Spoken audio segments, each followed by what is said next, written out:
যারা একটু এক্সটেন্সিভ দাউদ কিংবা টিনিয়ার ট্রিটমেন্ট করছেন তাদের জন্য 3 থেকে 4টা টিপস দেই, যাতে আপনার দাউদটা পরবর্তীতে আর ফেরত না আসে এবং পুরোপুরি ভালো হয়ে যায় এবং ট্রিটমেন্টটা কমপ্লিট হয়, ইনকমপ্লিট যাতে না থাকে। নাম্বার 1 হচ্ছে, আপনাকে ডাক্তার যে দাউদের ওষুধগুলো দিবে, স্পেশালি খাওয়ার ওষুধ এবং ব্যবহারের ওষুধ, এগুলি উনি যতদিন প্রেসক্রাইব করবেন ততদিন খাবেন বা ব্যবহার করবেন। অনেকে দেখা যায় যে 8-10 দিন খেয়ে বা ব্যবহার করে যখন দাউদটা চলে যায় তখন আর এটা খান না বা ব্যবহার করেন না। তো এটা কিন্তু ভালো হয়ে যাওয়ার পরে অনেক সময় আমরা 4 to 6 উইকস পর্যন্ত ওষুধটা দিই।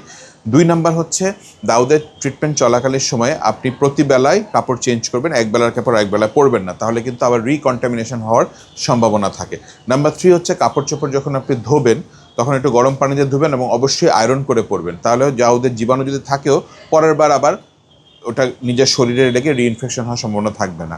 আর 4 নাম্বার হচ্ছে, আপনি কখনোই আপনার দাউদ থাকুক বা না থাকুক অন্যের, ধরেন টাওয়েল, রুমাল বা বিলঙ্গিংস বা চাদর বা যেটাই বলি না কেন, বা একটা কাপড় বা জ্যাকেট, এগুলো ইউজ করবেন না, কারণ দাউদ কিন্তু খুব বেশি পরিমাণে ছোঁয়াছে।